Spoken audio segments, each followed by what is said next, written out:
What if I told you that the way most of us earn money was designed over 100 years ago, and it was never meant to benefit us? Here's something that took me way too long to realize.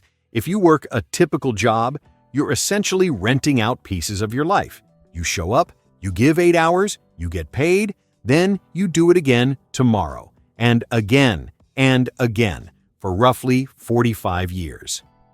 And look, there's nothing wrong with having a job.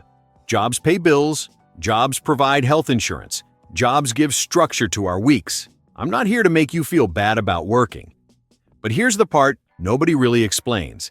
The traditional model of trading your time for money has a ceiling built into it, and that ceiling might be lower than you think. Let's do some quick math together. Say you make $60,000 a year. That's a solid, respectable income. After taxes, you're probably taking home around $45,000. Divide that by 2,080 hours, which is the standard full-time work year, and you're earning roughly $22 per hour of your life. Now here's where it gets uncomfortable. Every hour you're at work, you're essentially saying, "This hour of my life is worth $22 to me." Every meeting that could have been an email, every commute in traffic, every Sunday evening when you feel that knot in your stomach because Monday is coming. $22. And the thing is, you can't make more hours. You can work overtime. You can hustle harder. But there are only so many hours in a week before your body and mind start to break down. Time is the one resource you can never get back and can never manufacture more of. This is what I call the time money trap.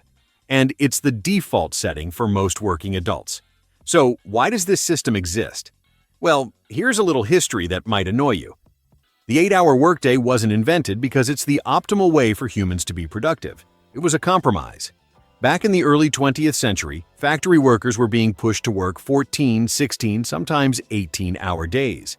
Labor movements fought back, and eventually the 8-hour day became standard. And don't get me wrong, that was progress. But here's the thing. That model was designed for factories, for assembly lines, for work where your physical presence was required to operate machinery. Fast forward to today, and most of us aren't operating machinery. We're sending emails, we're in meetings, we're doing work that doesn't require a specific number of hours. It requires results. Yet we're still locked into a system where we prove our worth by sitting in a seat for 8 hours, where leaving at 5 o'clock sharp somehow feels like you're not being a team player, where working from home is still seen with suspicion by some employers, even though we all proved during the pandemic that work can get done from anywhere. The game was set up a long time ago. And the rules haven't changed as much as you might think. Okay, so what's the alternative? This is where a lot of finance content loses me, because usually this is where someone starts talking about building a real estate empire or becoming a day trader or launching a 7-figure online business. And sure, those things work for some people, but they're not realistic for most of us. At least not right away. So let me offer something more grounded. The real escape from the time money trap isn't about quitting your job tomorrow. It's about slowly, steadily building sources of income that don't require your active time. This is what people mean when they talk about passive income, money that shows up whether you're working or not. Now, I'll be honest with you. The term passive income has been absolutely ruined by the internet. Every guru out there promises you can make money while you sleep with zero effort. That's mostly nonsense. But the concept underneath? That's actually sound. Let me give you some examples that real people actually do. Example 1. Investing in index funds. When you buy shares of an index fund, which is basically a basket of many different company stocks all bundled together, those companies pay a portion of their profits to shareholders. These payments are called dividends. They show up in your account a few times a year, and you didn't have to do any work for them. Now, the amounts are small at first. If you invest $5,000 in an index fund, you might get around $100 in dividends per year. Not exactly quit your job money. But here's where it gets interesting. If you keep adding to that investment every month, and those dividends get reinvested to buy more shares, and the value of those shares grows over time, something called compound growth starts to kick in. Compound growth is when your money starts making its own money, and then that money makes money. It's like a snowball rolling downhill, picking up more snow as it goes. After 10 years of consistent investing, those dividends might be a few $1,000s a year. After 20 years, maybe 10,000 or more. After 30 years, you might have enough to cover a significant chunk of your expenses without working a single extra hour. Example 2. Building something once that pays you repeatedly. This could be writing a book and earning royalties every time someone buys it, creating an online course that people can purchase and take without you being there, building an app that charges a small monthly fee, recording music that gets played on streaming services. These things require massive effort up front. I'm not going to pretend otherwise, but once they exist, they can generate income for years, maybe decades. It took me a while to wrap my head around this, but the key difference is this.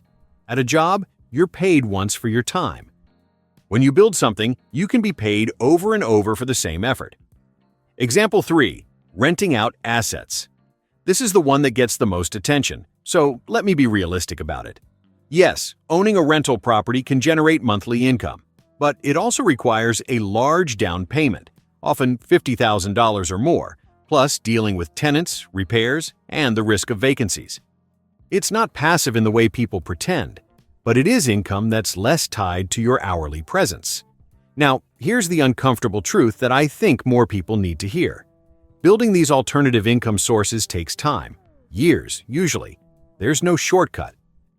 If you're 30 years old today and you start investing $500 a month into index funds, you're probably looking at your early 50s before those investments generate enough to meaningfully change your life.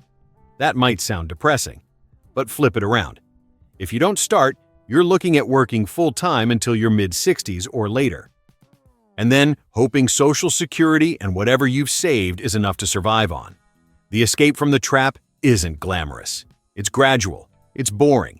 It's showing up consistently for years when it feels like nothing is happening. But it does work. The math doesn't lie. So what now? What do you actually do with this information? First, take an honest look at your current financial picture. How much of your income is purely tied to your time? For most people, it's 100%. That's your starting point.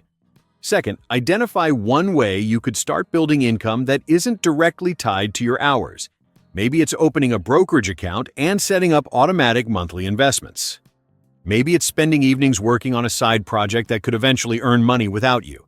Maybe it's learning a skill that could let you freelance and charge for results rather than hours. Third, and this is the part most people skip, protect the time you already have. If you're burned out working 60-hour weeks just to stay afloat, you'll never have the energy to build anything else.